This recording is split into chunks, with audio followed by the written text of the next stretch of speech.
Madame Olga Ferreira walked slowly along the busy sidewalk of one of the city's most affluent neighborhoods. Her frail body was wrapped in an old, faded coat, and her shoes, although still functional, were already worn out by time. Looking at her appearance, no one would imagine that she was one of the richest women in the country, the owner of an immense fortune that most would never be able to accumulate. But Olga liked simplicity, living far from appearances, and that was exactly how she felt comfortable, invisible. She walked into the luxury dealership with her head held high, but was quickly approached by Raphael, the ambitious young salesman, who looked at her with disdain. He assessed her appearance and deduced that this lady was in no position to buy anything there. "Can I help you?" he asked, forcing a smile that didn't reach his eyes.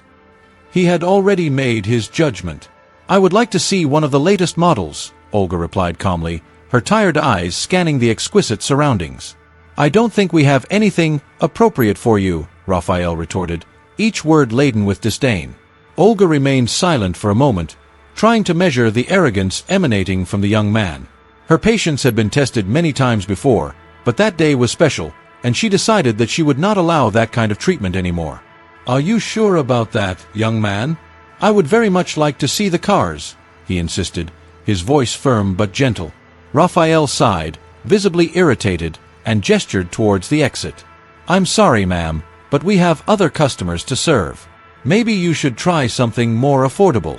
There are dealerships that are better suited to—" He looked her up and down, completing his sentence with a suppressed laugh. Olga stared at him for a few more seconds, absorbing each insult, before turning around and leaving without another word. Outside, the cold wind hit her face, but it didn't bother her as much as the salesman's attitude. As she walked back toward her mansion, she called Vera, her lawyer friend, and confided what had happened. "They treated me like a pauper, Vera. I'm not angry, but the arrogance and superficiality of these people," Olga said, the tone of her voice reflecting a mixture of disappointment and indignation. "Olga, this is unacceptable," Vera replied, already formulating strategies in her mind. "They don't know who you are, and that's why they behave like this. You can't let this go." "I don't want revenge, Vera, but maybe it's time to teach a lesson," Olga replied, a slight smile forming on her lips.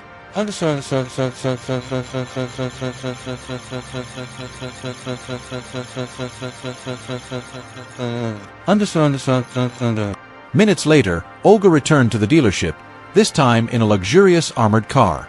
When she got out of the vehicle, Raphael and Beatrice, who were at the reception, were surprised. Raphael turned pale when he recognized the lady he had just thrown out. He quickly noticed the luxury car and the driver at her disposal, and a shiver ran down his spine. "Are you back?" Raphael asked, trying to hide the nervousness in his voice. "Yes, I'm back," Olga replied, walking with dignity to the center of the store. "And this time, I believe you can show me what I asked for." Eduardo, the owner of the dealership, had noticed Olga's return and approached, confused by the situation. He was not aware of what had happened minutes before. "Hello, how can I help you, ma'am?" Eduardo asked, not recognizing the tense atmosphere between Raphael and Olga. Beatrice, who had been watching everything in silence, finally decided to intervene. She approached her brother and whispered in his ear. "Raphael, I think you made a mistake," she said, with a worried expression. I didn't know," Raphael replied, his voice trembling. Olga, now the center of attention, looked at the three with a calm but firm gaze. "I asked to see a car, and you denied me that based on my appearance," she said, without raising her voice, but with an authority that froze everyone around her.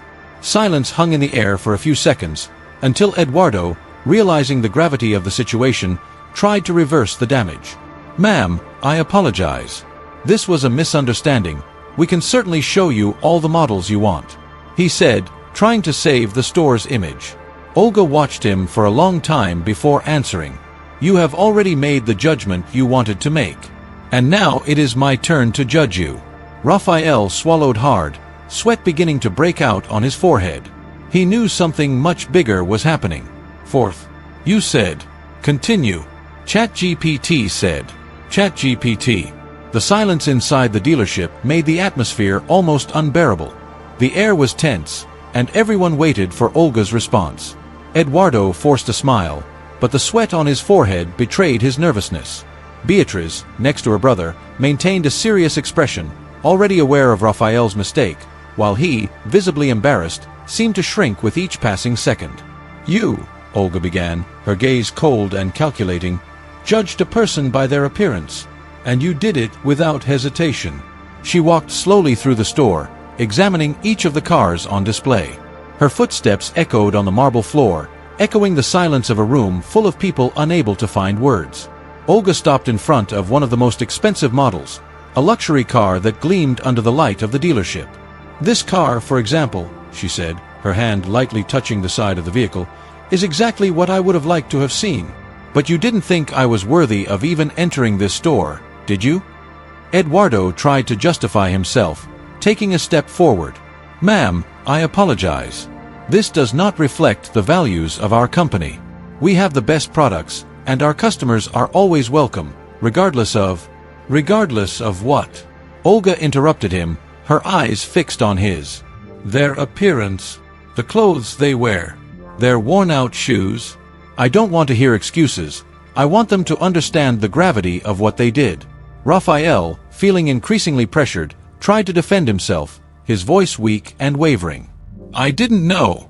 I didn't imagine that," he began, but Olga cut him off with a firm gesture of her hand. "You didn't know who I was," she said. "But that's not the point. The point is that even if I didn't have a penny in my pocket, I should have been treated with dignity. And you failed to do that. Of course, it's not just your fault, young lady," she turned to Eduardo. "The store leadership is also at fault. That's the culture you promote here." Eduardo was speechless for a few moments, trying to regain control of the situation. "Madam, please allow me to correct the error. We can offer a special discount on any model, or even..." Olga gave a short but humorless laugh. "A discount?" she repeated, shaking her head. "Do you think that's what I need? It's not about money. I have enough to buy every car in this store without blinking. What I want, Eduardo, is something you can't seem to give: respect." The impact of her words made Eduardo and Raphael look at each other, disconcerted. Beatrice, who had remained quiet until then, decided to speak. "I would like to apologize on behalf of all of us," she said, her voice soft but firm. "I appreciate what happened was wrong, young lady, and I am truly ashamed of my brother's behavior. You seem to be the only person here who truly understands what happened. I do not approve of this attitude." She took a few steps toward the exit, Beatrice, as if for a moment, but then something in her eyes slowly turned around. Slightly. "But I'm not here to buy a car," Olga said, her voice now more serious. "I'm here to buy this store." Eduardo stood still, unable to process what he had just heard. "What?" he asked, disbelief written all over his face. Olga crossed her arms, her expression firm. "Yes, Eduardo." I am Olga Ferreira. Maybe the name doesn't mean much to you now, but believe me, it will soon. I bought the property for this dealership this morning, and I came here to see what the employees were like. Now I know. Eduardo's eyes widened in shock. Raphael went pale as a ghost, and Beatrice covered her mouth in surprise. "That can't be true," Raphael stammered, stunned. You're joking, right?" Olga smiled slightly. "I'm not kidding. I already bought this store, and from now on, all of you work for me. Except you, Eduardo." The silence that followed was crushing. Eduardo opened his mouth to speak, but he couldn't find the words. "You're fired, Eduardo," Olga said calmly. "This company needs new management, someone who knows how to treat people. And Raphael," she turned to the young salesman, who was petrified with fear, "you have a lot to learn about life, but I'm going to give you a chance. Starting today, Beatrice will be the new manager, and she will make sure that attitudes like this never happen again." Beatrice looked at Olga in disbelief. "Me?" he whispered, in disbelief. "The manager?" "Yes, Beatrice. You have the right heart for this, and I believe you will do a much better job than your brother or the previous owner," Olga said, her gaze softening. "Now, it is time to change things around here." Raphael lowered his head, his pride wounded, but he knew he had no choice but to accept. And so, Olga left the dealership, knowing that she had planted the seed of change, not only in the store, but in the people who worked there. As she got back into the car that was waiting for her outside, Vera congratulated her on the phone. "So, did everything go well?" "Yes, Vera. Olga replied, looking out the window with a slight smile on her face. They will never judge someone by their appearance again. Olga's car glided smoothly through the city streets, the driver steering precisely through the traffic. She watched the city lights flash by, reflecting in her windows, but her mind was miles away. Although she had resolved the situation at the dealership, the incident brought back old memories of her past, of how she had been underestimated and rejected countless times before she achieved her fortune. Sitting in the back seat, she felt a tightness in her chest, remembering the young Raphael. He reminds me of myself, young, ambitious, but blind to what really matters, she thought. When she was younger, Olga had also been judged, but at the time, she didn't have the fortune to fight back. She was a simple young woman, struggling to survive in a world that valued what you saw on the outside more than who you were on the inside. The driver, a long-time trusted man who had worked for her for years, noticed the prolonged silence and looked in the rearview mirror. "Are you okay, Mrs. Olga?" he asked, in a worried tone. Olga blinked, returning to the present. "Yes, Mauricio. Just thinking. Did you know that many years ago, I was thrown out of a restaurant? All because of my clothes. At the time, I didn't have the means to fight it like I do now. I was humiliated in front of everyone, and all I could do was lower my head and leave. I think that's why I can't tolerate it when I see this happening to others. Life has taught me that a person's true value has nothing to do with what they wear." Mauricio nodded silently, already knowing Olga's reflective nature well. He knew that despite her wealth, she never let herself be corrupted by money. As the car drove away, Olga's cell phone vibrated. It was a message from Vera. "Vera, how are you feeling after all this? I know you don't like confrontations like this, but it was necessary. Are you satisfied with the result?" Olga smiled slightly as she read the message, thinking about it before replying. "Olga, I'm not looking for satisfaction, Vera. I'm trying to leave something more to the world than just money. They learned a lesson today, but there's still a lot to change. Raphael, for example." She hesitated before completing the sentence, remembering the young salesman's desperate look. "Vera, what are you thinking?" "Olga, I'm thinking about giving him a second chance. No one learns to be a better person overnight, and for some reason I see potential in that boy. Something tells me he's just lost." Mauricio heard a sigh coming from Olga and looked again in the rearview mirror, seeing her thoughtful expression. "What are you going to do, Mrs. Olga?" he asked, always curious about his boss's unexpected decisions. "I think I'll offer an opportunity to someone who doesn't deserve it. Yet," Olga replied in an enigmatic tone.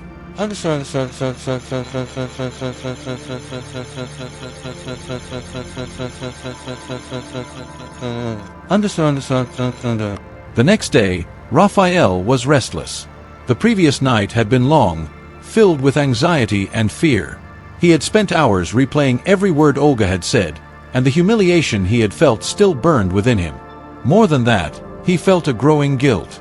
Although he was accustomed to judging people by their appearance, he had never realized how deeply wrong that attitude was, until Olga confronted him. Beatrice, now promoted to manager, watched her brother from afar as he organized papers without much enthusiasm. Finally, she approached, determined to talk to him. "Raphael, we need to talk," she said softly, pulling out a chair next to him. He looked at her, still resentful. "About what?" "I know you're the manager now. Congratulations," he replied, not hiding his sarcasm. "It's not about that, Raphael. I want to understand what's happening to you. You've always been ambitious, but I never imagined you'd be to the point of treating people the way you did Madame Olga. What happened to you?" Raphael sighed deeply, throwing himself into the chair, his gaze distant. I don't know. I guess I've been so focused on trying to get ahead in life, on showing the world that I can be someone, that I've lost my way. And now, I feel like I've lost everything." Beatrice looked at him with compassion. She knew that behind the arrogant facade, Raphael was an insecure person, trying to prove his worth in a twisted way. "You still have time to change, Raphael. Olga gave you a second chance, which means she believes you can be better. And I believe that too." He looked up, surprised. "Did she give me a second chance?" Beatrice nodded. "Yes, she told me she saw something in you. But this is your last chance. Don't waste it." Raphael was silent for a moment, processing his sister's words. He knew he would need to do more than just apologize to make amends. Later that day, Olga returned to the store, this time without fanfare.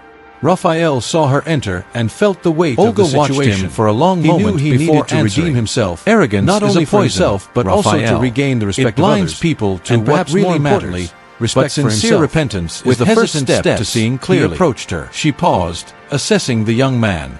The question now is, what will you do with this second chance that has been given to you? Raphael, thrilled with the opportunity, promised himself that he would not waste it. He knew that his journey to redemption would be long, but he was willing to walk the path, starting with humility and respect, values that, until then, he had not fully understood. Raphael's true change began there. Raphael looked at Olga, still digesting her words. The weight of what he had done in the past few months, and especially the day before, was beginning to fall on his shoulders like an unbearable burden. Olga, however, seemed to offer something more than forgiveness. She offered a path to redemption, but only if he was willing to walk it with integrity. "I will change, Mrs. Olga," he said firmly, though his voice still shook with nervousness. "I know it won't be easy, but I promise you, my sister, and myself that I will become a better person. Not just a better salesman, a better person." Olga smiled, but not with a smile of satisfaction or triumph. It was a smile of recognition, as if she had already gone through that same process of self-evaluation and internal struggle. "Change is hard, Raphael," she said softly. "But the fact that you're willing to start is what really matters. Now, remember, it's not what you say that will define you, it's what you do from now on." Beatrice, who was nearby, watched silently, proud of her brother, but also aware that he had a long road ahead of him. She knew how impulsive and anxious Raphael could be, always seeking validation, but perhaps, with the right guidance, he could finally find his true purpose. As the day wore on, Olga began to spend more time in the store. Not as a customer or a supervisor, but almost as a mentor. She watched the employees closely, offering small pieces of advice and suggestions, always in a gentle but direct manner. Beatrice, now in the position of manager, showed herself able to lead, implementing the changes Olga suggested, but also adding her own ideas to improve the environment. Raphael, on the other hand, demonstrated unprecedented dedication. He arrived early, reorganized the vehicles, studied the catalogs diligently, and, above all, treated each customer with a kindness that he himself had never shown before. His co-workers began to notice the change in his behavior, and although some were still suspicious, others began to respect him again.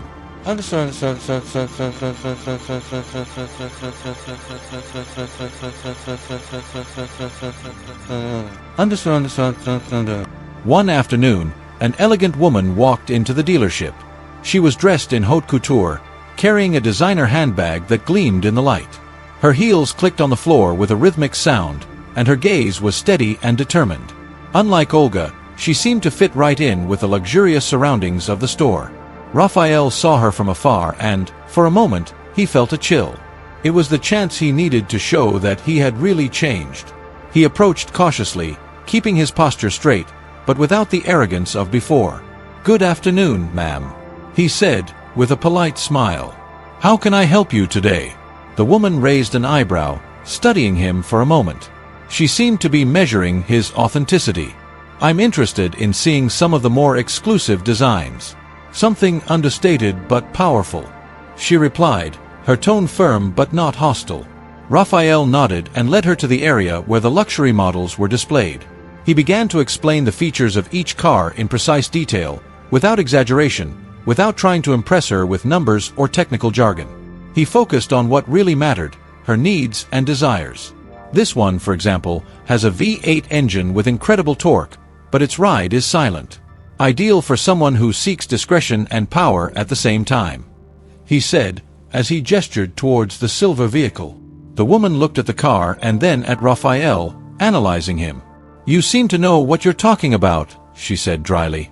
"But tell me, what would make you buy this car?" Raphael was silent for a second, surprised by the direct question, but soon smiled sincerely. "To be honest," he began, his voice calm, "if I were in your position, I would think about what this car represents. It's not just about power or status. I would choose this car for the feeling of control it gives, for the freedom, the possibility of being who you really are without having to prove anything to anyone." just driving and feeling the road, without external pressures. The woman was silent for a few moments, and Raphael felt his heart race. But instead of rejecting him, she gave him a small smile. "I like the way you think," she said, her tone softer now. "I'll take him." Raphael, relieved and satisfied, took care of all the formalities with a professionalism that he himself had never demonstrated before. When everything was finished, the woman thanked him and headed for the exit. However, before leaving, she turned and looked at him one last time. "By the way," she said, with sudden curiosity, "what's your name?" "Raphael, ma'am." She smiled slightly. "You still have a long way to go, Raphael." And with those words, he walked out the front door, leaving Raphael standing still, reflecting on what that meant. A few days later, Olga returned to the store for one last visit before ending her constant supervision. She met with Beatrice in the office, where the two discussed new strategies for the store. However, Olga asked for something more. "I want to talk to Raphael, Beatrice. How is he doing?" Beatrice smiled, satisfied with her brother's progress. "He's really trying, Olga. He's not the same anymore. I think the weight of your words and the responsibility he has now are changing him." Olga nodded, proud of the transformation she was beginning to see in the young man. She asked for Raphael to be called into the office, and he entered with a more confident but humble demeanor.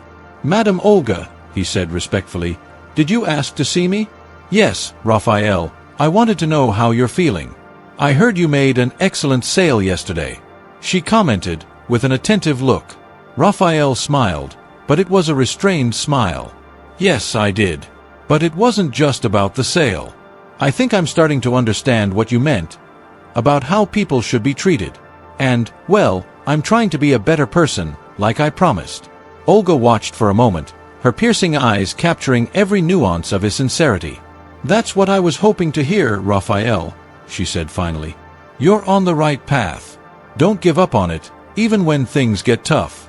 There will always be judgments, criticisms, but a person's true character is revealed in the way they treat others, even when no one is watching."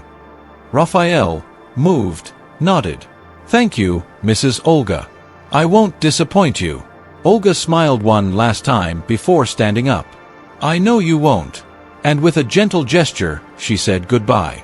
The transformation Olga had been waiting for began at that moment. With the fate of a family not just in Raphael, would have the opportunity to demonstrate how much new management became a place where every person, room with regardless of their appearance, who seemed to be treated on the verge of collapse.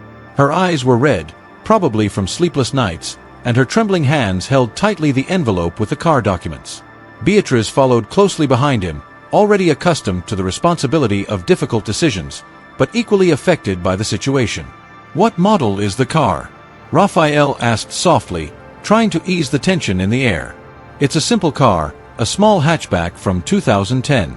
"It's not worth much, I know," the woman replied, her voice breaking as she spoke. Beatrice took the envelope, examined the papers, and nodded to Raphael. She knew that the market value of the car would probably not be enough to cover the medical expenses that the woman needed. But, looking into the distressed eyes of that mother, the ethics and principles that Olga had instilled in them both weighed more than any financial calculation. "Ma'am, we're going to help you," Raphael said, determined. "We're going to evaluate your car and see what we can do to offer you the best possible price." The woman looked at him with a mixture of hope and disbelief, as if she wasn't used to hearing that kind of response in places like that. Raphael, in turn, asked one of the appraisers to check the vehicle and, in a few minutes, they would have a more accurate estimate. While they waited, Raphael pulled out a chair for the woman and tried to break the suffocating silence in the room. "Has your son been in the hospital long?" he asked, genuinely interested. The woman nodded, her eyes brimming with tears. "Yes, 3 weeks ago. He had a motorcycle accident. We didn't have insurance and the costs started piling up. I sold what I could, but the car is the only valuable thing I still have. I just need a little more money for the initial treatment, then I'll figure it out." Raphael felt the impact of her words like a punch to the stomach. Memories of his own family hardships began to resurface, especially the times when he and Beatrice had to fight alone to survive. He knew what it was like to carry the weight of such a huge responsibility. "We'll make sure you leave here with enough to help your son," Beatrice said resolutely. The appraiser returned, bringing the car's appraisal. Raphael took the paper, read it quickly, and then silently looked at Beatrice. The value was less than the woman needed. Much less. He leaned forward, his thoughts spiraling. He knew that company policy meant they couldn't offer more than market value. But at that moment, something inside him told him that following protocol wasn't the right thing to do. Olga had shown him that sometimes there was more to the value of things than numbers. "Ma'am, the market value of your car doesn't cover what you need," Raphael said, choosing his words carefully. "But there is something we can do. I would like to make you an offer that goes beyond the value of the car. We can buy your vehicle and add an extra amount as a personal donation from me and Beatrice to ensure that you can take care of your son." The woman's eyes widened in surprise. This was not what she had expected. Raphael and Beatrice were willing to go above and beyond what the job required, driven by compassion. The woman's eyes filled with tears, and she began to cry softly. I don't know how to thank you. You are the angels I needed right now," she sobbed, covering her face with her hands. Beatrice approached, comforting her. "We're happy to help," Beatrice said with a warm smile. "Let's get everything sorted out so you can settle things with the hospital as soon as possible." As they organized the documents for the sale and donation, Raphael felt a sense of accomplishment growing within him. It wasn't a victory like those he had longed for in the past, based on high sales or material achievements. It was something much bigger. He was finally understanding what Olga and Beatrice had been talking about so much about the true value of people and actions.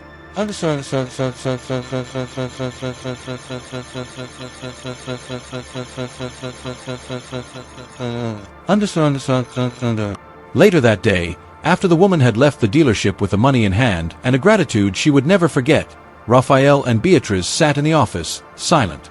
The store was quiet, the pace of the afternoon slowing as the sun began to set. Beatrice looked at her brother and smiled. "That was the right thing to do," she said, pride evident in her eyes. Raphael, still processing everything, nodded. "Olga changed my life in ways I never imagined. And I realized, that's exactly what I want to do from now on.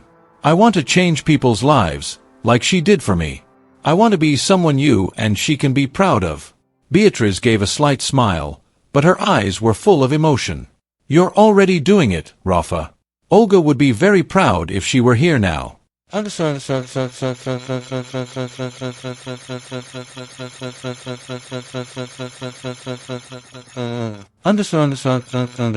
Days later, something unexpected happened. Olga, who no longer visited the store daily, showed up unexpectedly. She was different, more fragile, and her health was visibly weakened, but her eyes still carried the same wisdom and strength. Beatrice and Raphael ran to welcome her. "Mrs. Olga, how good to see you!" exclaimed Beatrice, while Olga waved with a slight smile. "I couldn't help but come," Olga said, her voice soft but firm. "I've heard that you've done wonders here. I wanted to see for myself."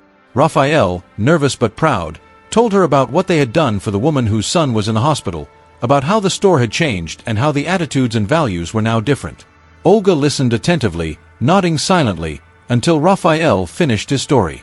"I knew you could do it," she said, a twinkle in her eye. "What you're doing here is more than selling cars. You're making a difference in people's lives, and that is the true legacy I want to leave."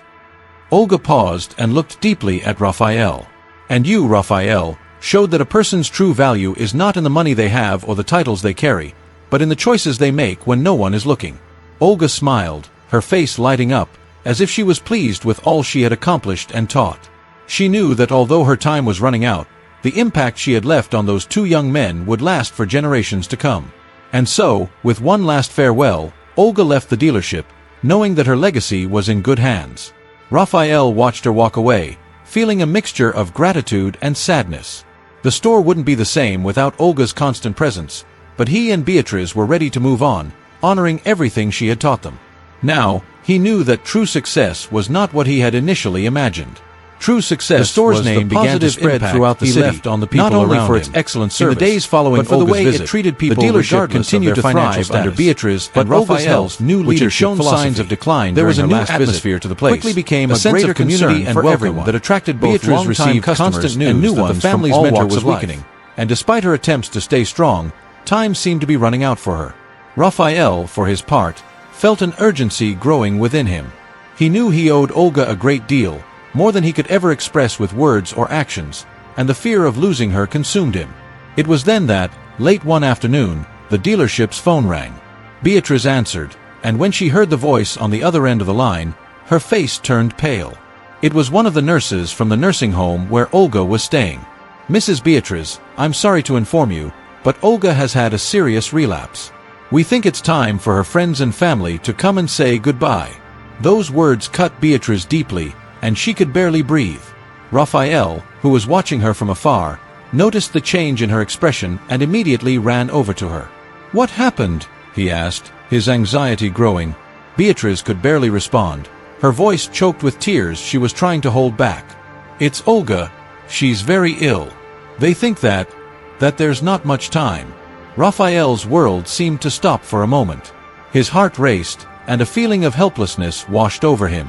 Memories of Olga, from the first time he had seen her in the shop to the advice and lessons she had given him, flashed through his mind.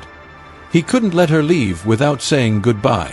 "Let's go," he said, taking the car keys and pulling Beatrice by the hand.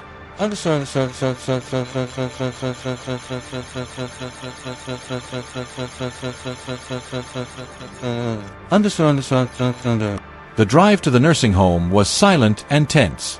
Beatrice and Raphael barely exchanged words, each lost in their own thoughts and emotions. When they arrived, they were greeted by a nurse who quickly led them to Olga's room. There, lying in bed, the woman who had been a relentless force in their lives looked more fragile than ever. Olga's eyes opened slightly when they entered the room, and a small smile formed on her lips when she saw the two of them. "I knew you would come," she said, her voice low but full of affection. "You have always been good to me."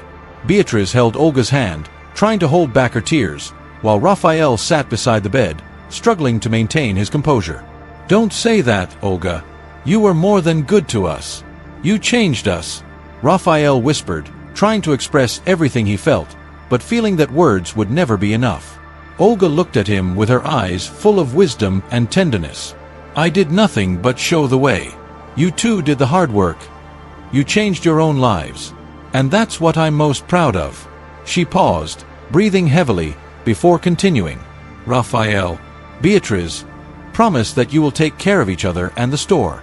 But most importantly, promise that you will continue to treat people with the same respect that you have shown. No matter what happens, the world needs more people like you." Beatrice nodded, holding Olga's hand tighter. "We promise, Olga. Your legacy will live on in everything we do." Raphael, with a choked voice, also promised. "We will never forget what you taught us." Olga closed her eyes, her serene smile still present. "Then I can rest easy, knowing that the future is in good hands." And so, in silence and surrounded by those she loved, Olga left.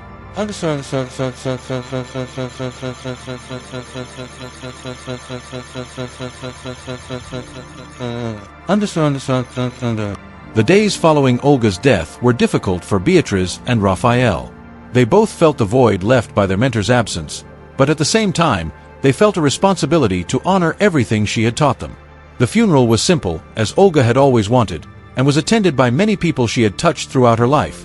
Customers of the dealership, former employees, friends, and even those who had quietly benefited from her generosity. The dealership was renamed Olga in its new phase, as a tribute to the woman who had transformed not just a business, but the lives of everyone who knew her. The space became an extension of her legacy, a place where everyone was welcome, where people were treated with dignity, and where human stories mattered more than any sales or profits. Beatrice, now fully in charge, made sure to keep Olga's values alive in every aspect of the store. And Raphael, now more mature and aware of his responsibilities, continued his journey of growth, always remembering the lessons he had learned and how important it was to make a difference in people's lives. But even with the weight of longing, they both knew that Olga had never really left. She lived on in every decision they made, in every smile they gave, and in every gesture of kindness they spread throughout the world. The true legacy Olga left was not in money or property, but in the transformation she brought about in their hearts.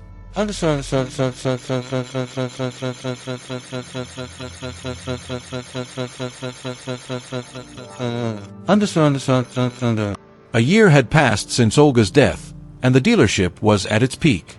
The store was known not only for the quality of its vehicles, but mainly for the friendly service and generosity of its staff.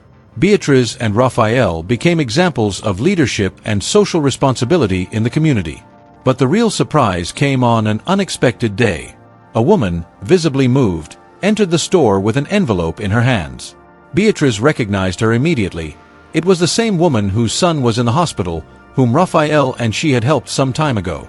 Only now, the woman had a sparkle in her eyes that hadn't been there the last time. "I don't know if you remember me," she began, her voice trembling with emotion. "But I came here a year ago, desperate, needing to sell my car to save my son." Beatrice and Raphael exchanged a look, recognizing her immediately. "I remember very well," Beatrice said with a warm smile. "How is your son?" The woman began to cry with joy. "He made a full recovery, thanks to your help. I can never thank you enough for what you did. And that's why I'm here." She held out the envelope to them. "This is a small part of what I managed to gather. It's not much, but I want you to accept it as a token of my gratitude." Raphael, moved, took the envelope, but shook his head. "What we did wasn't for money. It was because it was the right thing to do. You don't owe us anything." The woman smiled, wiping away her tears. "I know that. But somehow, you taught me that the right thing to do is to give back what was given to us. And now, I want to help other people, like you helped me." And so Olga's legacy continued, through acts of kindness and generosity that, like a chain, went from one person to another, transforming lives and spreading compassion. True wealth was not in cars or money, but in human connections and gestures that made the world a better place. While Raphael and Beatrice reflected on the impact their help had made on that woman, life at the dealership went on as usual. Everything seemed to be going smoothly, with Olga's legacy being honored daily. However, something was about to change.